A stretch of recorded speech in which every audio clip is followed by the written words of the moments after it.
So you're doing professional service sales and you have an idea for a new service to offer. You want to know how to sell your new service online. In this video, I'm addressing people who deliver services online. What can you do to ensure that the new idea you have for your coaching services, consulting services, marketing services, design services, web development services, copywriting services, whatever service it is, you want it to succeed? Well, don't take another step until you watch this video, because in this video, I'm going to share an approach to professional service sales that will help you to succeed when you launch a new service. And guess what? It's not a sales technique. I'm going to show you how to develop your new service using a very low risk method that I teach inside my program, the Offer Accelerator. I'm Pamela Wilson and I coach people in mid-career to build profitable online businesses. I'm grateful you're here. If you want to see more videos about how to grow your online business in midlife, be sure to subscribe below. You're selling services online and you have a new service that you want to offer. You're excited about this idea because it could change the face of everything you do, and maybe it's even keeping you up at night. You're so excited about it. That happens to me all the time. I end up with insomnia, not because I'm worried about something, but because I am so excited about a new idea I can't sleep. But let's slow down for a bit, even if it's just for the length of this video, so that I can share an approach that will help you to guarantee that your new online service will work. You can be successful at selling a new service online, but to be successful, you need to develop your new service carefully and to involve your customers in the process. So a little bit of context. I've had a service-based business since 1992, a design and marketing studio called Zurich Design. These days, I'm focused on my online business, but I know professional services sales can be stressful. Fortunately, the approach I'm about to share removes stress from the process. Here's the big shift that I want you to remember. When you're selling a new service, the first step is to test your service idea. Do not develop an elaborate online service and sign up for expensive software solutions and hire help and get all sorts of expensive tech extras before you test whether or not your new service is actually going to work. And yes, I know this sounds way too obvious, but as an online business coach for more than 10 years, you know how often people have come to me after they attempt to launch a new service and it flops? A lot. If you're selling services online, I want you to avoid this kind of failure, and this goes for any online offer. Do not create an elaborate solution before you test a small version. This is one of the huge advantages to online business, that we can test minimum viable solutions and then iterate easily and quickly. The online business space is perfectly suited to this kind of approach, so if you're not embracing iteration, you're kind of missing the point. It's one of the huge advantages to having an online business, and if you're watching this channel, I'm hoping that you are ready to leverage the iteration advantage. Does that make sense? Let me know if this iterative approach is one reason that you love offering services online. I want to hear about it in the comments. I know it is for me, but I want to know if it is for you too. All right, are you ready to run a test so that you can sell your new service? Well, fortunately, the rest of this video is going to walk you through the exact process that I teach during the first 30 days of my Offer Accelerator program. It's called a Smart Start Method, and it's an approach to developing an offer that eliminates risk, and it will help you to create your online service offer so that it will serve the people you want to serve and help you to make money online using your expertise, your values, and your strengths. Let's dig in. If you want to sell a new professional service, the first thing to think about is who you want to serve. Now, don't run away. I'm not going to force you to create an ideal client avatar and give your avatar a name and an appearance and hobbies. I know you've done that. Instead, what I want you to do is to just take a moment and daydream about your ideal customer. A very simple way to start this process is to think back to the people that you've enjoyed interacting with professionally in the past. What do these people have in common? What behaviors do they share? And how do they approach life? Are they open and friendly? Are they kind of traditionalists?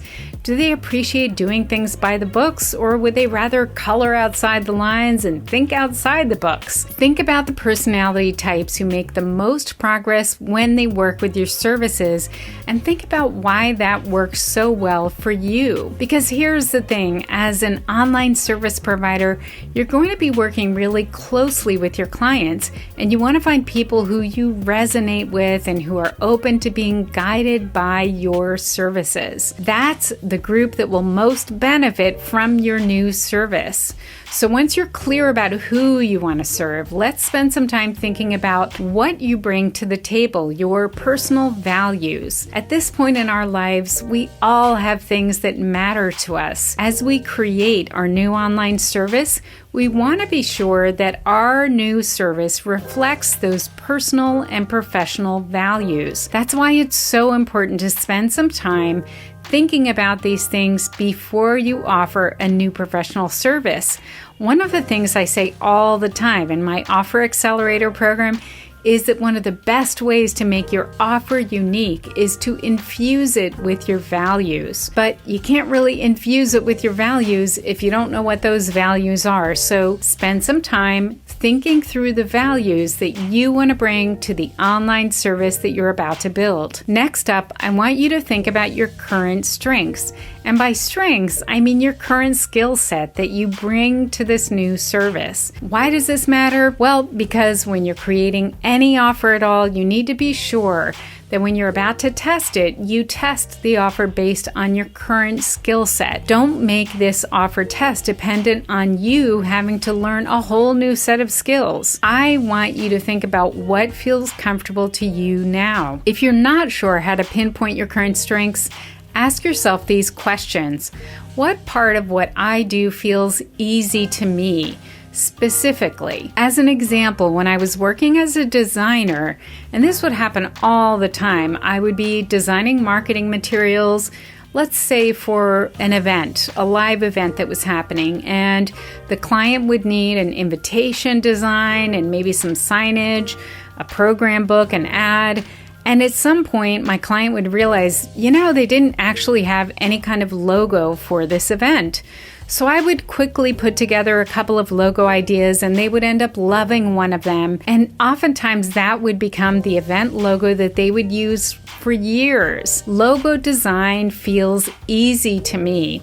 And if you know anything about design, you know that logo design is a very well-paid strength. So I want you to look at your own strengths now and ask yourself what parts of your job feel really easy, especially if they're services that are oftentimes hard for other people. We want to build your new service offer based on your current skill set, not on some future fuzzy skill set that you have to learn down the line. All right, we have your ideal customer, your values, your strengths. Let's work on a framework. As we put together a framework for your new online service that you're going to sell, I want to define what I mean by framework first. A framework is simply a process that you take people through to deliver the transformation that you promise with your service offer. So for example, I am walking you through my Smart Start framework right now.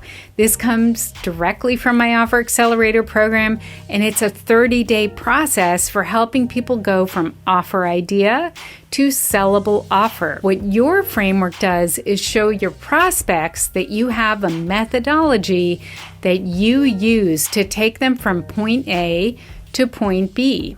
You have a proven way to get them where they want to go.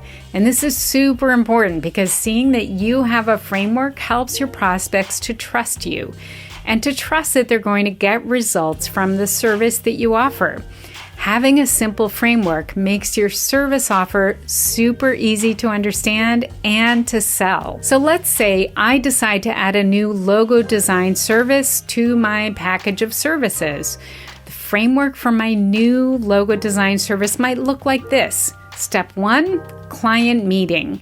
Meet with the client, find out more about how the logo is going to be used, who it should appeal to, when they need it.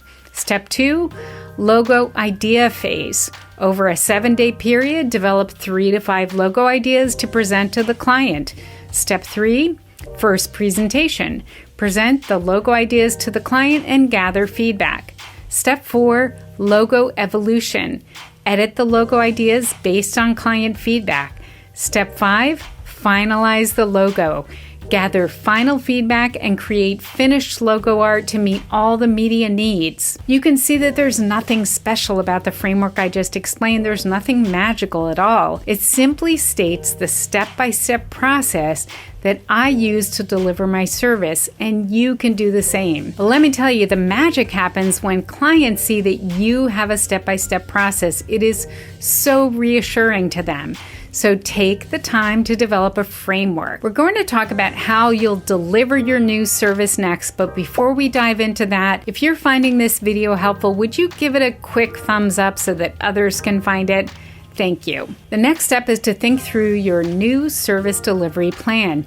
Your new service delivery plan is going to happen in 2 parts. First of all, there's the big dream, full-sized version of your service that you want to create in the long run. You know what I'm talking about, right? This is the ultimate version of the service that you've been dreaming about creating.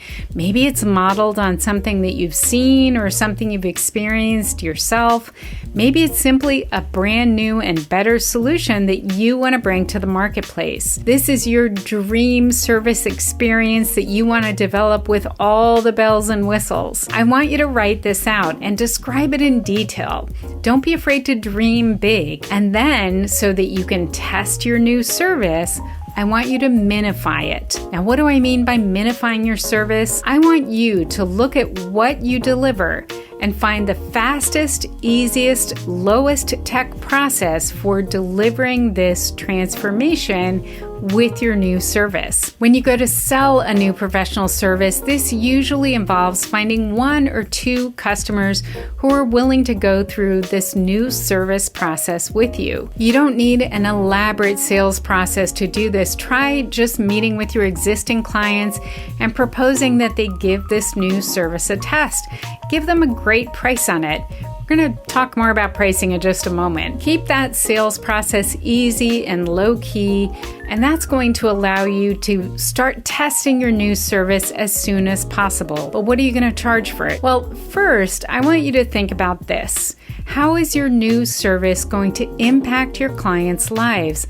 Not just now, but next year and 5 years from now. Can you put a value on that transformation? It's probably a pretty high number when you really think about how your work could impact their lives. Don't worry though. I'm not going to ask you to share this number publicly. I just want you to do the work of figuring out the true value that your new service will deliver so that you feel comfortable charging a premium price for what you do. Let's talk about pricing strategy next. If you're trying to figure out your professional services sales process, well, how to price your new service is a question that you are asking. So let's tackle that now. I walk my Offer Accelerator program members through my premium pricing process, and it all starts with what I just asked you to do, which is to think about the lifetime value of the transformation that you're going to deliver. What is this transformation worth to your customers? And next, I want you to think about pricing as something that you will use strategically. Because remember, people assume that your offer is better when you're unafraid to charge a premium price for it.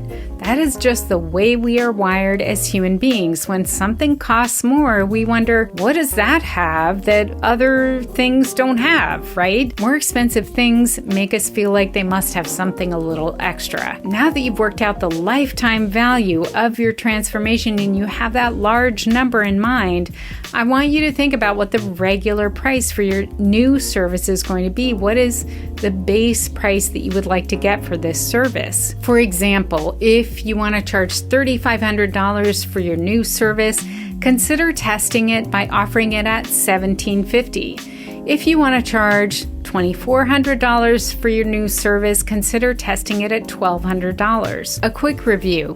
You've worked out who you want to help and you've developed a framework for helping them. You've minified your service idea so that you can test it. and you've worked through how much you're going to charge for this test service. You know what's next, right? We need to promote your new service. The promotion process is going to be much easier if you go into it understanding that it happens in stages. The main stages of a promotion are pre-launch, cart open, and cart close. You are going to share different themes at each of these stages. Stories that you'll tell that will get people excited about joining your new service offer. The pre-launch stage happens before you have your new service for sale. This is where you talk about the challenge that your service solves. You talk about it publicly and warm up your audience and get them thinking about that topic. In this pre-launch stage, I recommend that you engage and educate your audience using these stories that you develop, and they may be stories of clients, they may be your own stories or stories about your industry or the topic that you help with, or stories inspired by the lives of your ideal customer. You can talk about these in client meetings.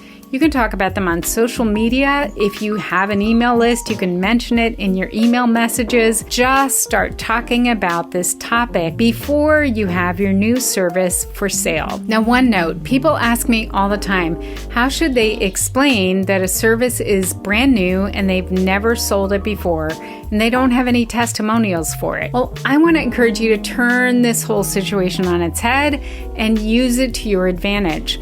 I want you to be completely transparent about the fact that this service is brand new and you're looking for people who want to work with you as you develop it. You'll find that there are people who truly enjoy being involved with you in this way. Give them an aspirational name like founders or charter members or pilot program participants. Don't call them beta testers. A beta test sounds like a service that's not ready for prime time, and that's not what we're talking about. Your service is going to deliver transformation even if it doesn't have all the bells and whistles that you want to have eventually. So don't apologize for the fact that this service is brand new. Celebrate it. So the next stage in your promotion is cart open. In the cart open stage, your service is for sale. And because we're talking about a test, you're really just looking for a small group of people who will be willing to pay your half-off price to come in and use your minified solution to achieve a transformation. For this reason, it's important in the cart open stage of your service test to inspire and encourage prospective customers. You inspire people by sharing stories about what success looks like or could look like for them, and you encourage them and help them to understand that they can make the change they seek. You invite them to test your service and share that you have limited spots available and they're available for a limited time. The last promotion stage is when you are closing your cart. In this stage, you're about to stop selling this new service and you're going to motivate people to sign up before your deadline ends, and you want to persuade them to take a chance on your new service. Stories can help in this stage as well, especially stories of successful customers that you've helped in the past. And yes, I know you haven't tested this exact service, but if you have testimonials from people who've worked with you that maybe speak about how reliable you are or how trustworthy you are, these kinds of testimonials can work wonders during this cart close stage. Be sure to emphasize that the opportunity to get this new service offer at the introductory price is ending soon. All right, so you've offered your new service. What next? Well, you'll be doing one of two things. You'll either be celebrating because you have a new group of founder, pilot program, charter service members, and you're delivering this minified service to them. You're getting direct feedback about what's working for them and what else they need. Your new service is getting stronger by the day because you are working with flesh and blood customers. This is iteration in action. And this is the whole reason that we test in this way, because when you do a live test of your offer and you work with people directly and you get feedback, You can improve it as you create it. I call this earn while you learn, and it is a beautiful thing. Here's the other outcome that might happen. You might discover that your audience didn't respond to the new service format that you put in front of them. And if this happens to you, you have a choice to make. You can either reconsider your service offer and maybe reposition it and repackage it and try again. Or you can come up with a completely different solution for the ideal customer that you want to help. If you need to come up with a new solution, just go back through this process we just went over from the beginning. Start with your ideal customer, move on to your values and your strengths, think about a framework, and go through the steps again to see if you come out with a different service offer on the other side of these steps. If you need to start again, I hope that you'll take a moment to celebrate before you start over. You did a hard thing. You tested an idea, and now you have more data to work with than you did before you ran your test. I'm proud of you, and you can do this. You can find a new service offer that works great. Now that you know how to sell a new service online using my Smart Start approach, please remember this: do not forge ahead with an elaborate new service before you test a small version of it with real people who will give you feedback and pay you to help you build something that truly meets your ideal customer's needs. This is how we leverage one of the most important advantages to having an online business: the advantage of developing your offer in an environment where iteration is fast and easy. What jumped out at you in this video? Let me know in the comments, and of course share any questions that you may have. If you're ready to improve your professional service sales, I want you to watch this video next. It's going to help you with one of the most difficult parts of the process. I'll see you over there.